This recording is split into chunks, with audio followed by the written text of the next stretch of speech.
Welcome po muli sa another episode ng Junior's Tagalog Cooking Channel. Ngayon po, ipapakita ko naman sa inyo kung paano ang paggawa o pagluluto ng chicken hamonado. Ito po ang ating mga sangkap. Ang gamit ko po rito, breast chicken.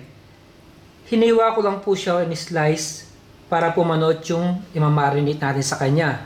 Tapos, kailangan din natin ng pineapple slice, pineapple juice. Gagamit din tayo rito ng Maggi cube. Kailangan po durog siya, dudurugin nyo dahil nasama natin siya sa marination. Brown sugar, patis, gagamit din tayo ng lemon juice, chopped garlic, asin, paminta. Gagamit din po tayo ng mantika pangprito ng ating breast chicken.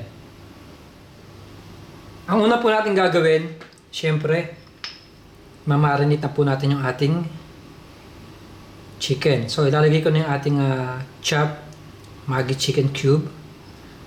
Tapos po, pineapple juice.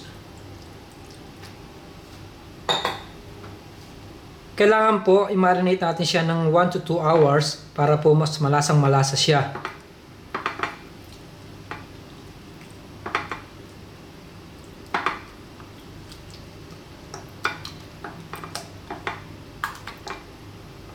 Tapos tatakpan ko po siya ng aking cling film. Ilalagay ko muna siya sa aking fridge.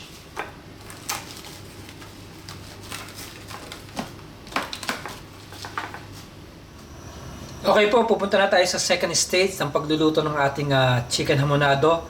Mainit na po yung aking mantika. Tapos po tinanggal ko na po yung ating manok sa ating marinade. Mag-i-start na po tayo magprito. Uunahin ko po yung hiniwa ko. Face down.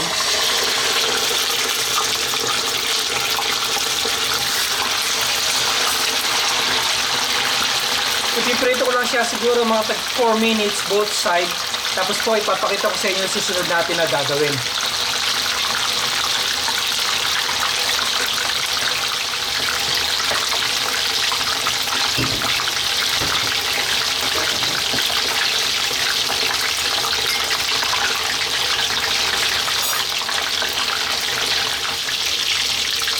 Ngayon po ibabaliktad na natin. Kung nakikita niyo po yung itim na yan, huwag po kayo mag-alala. Gawa nung sa sweetness po yun ng ating pineapple juice. Nagkakaramelize po siya.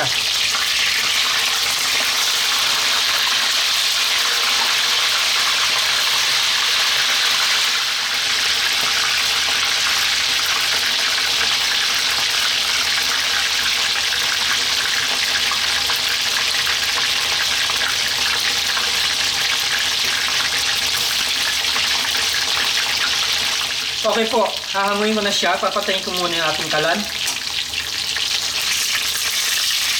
Kasi po magbabawas tayo ng mantika.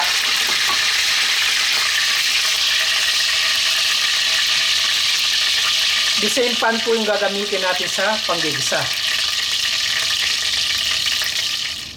Ayan po, nakita naman ninyo, nagbawas na ako ng mantika.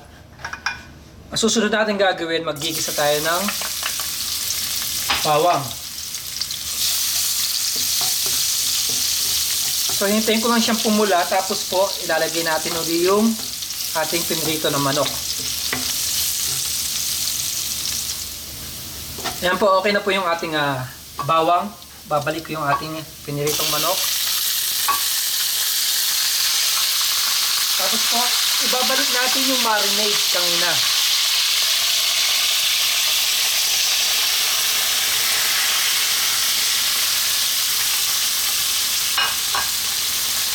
At magdadagdag pa tayo ng pineapple juice. Maglalagay na rin tayo ng brown sugar. Ang ating fish sauce or patis. Paminta at asin.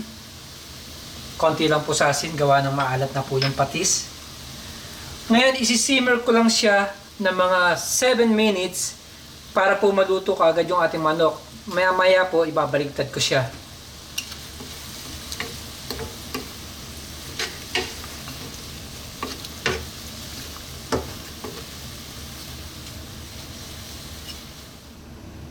Punta na po tayo sa last stage ng ating pagluluto. Tanggalin ko na yung takip. Palabasin ko lang sandali yung steam.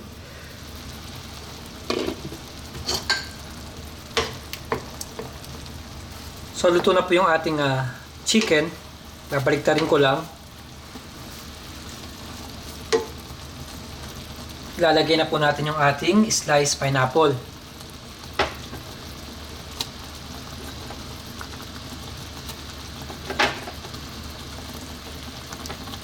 So again, lulutuin ko lang siya ng mga 3 minutes. Tapos po, pwede na po siyang serve.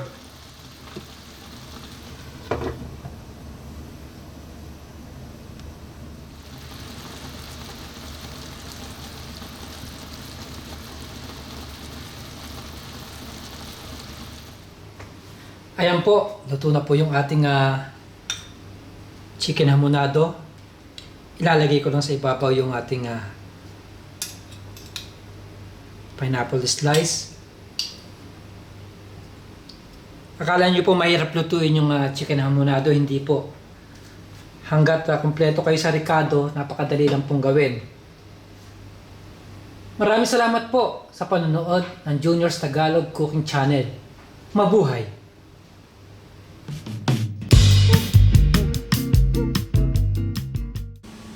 Hi, kumusta po?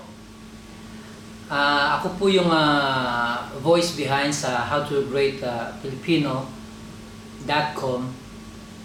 Ngayon po, nag-switch po ako sa Junior's Tagalog Cooking Channel.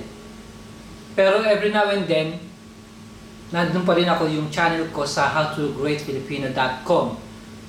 Ngayon, sa bawat video po, ilalagay ko po yung link sa umpisa at sa huli ng aking video. Sana po magustuhan ninyo at mag-subscribe, comments, click like. Maraming salamat po. Mabuhay!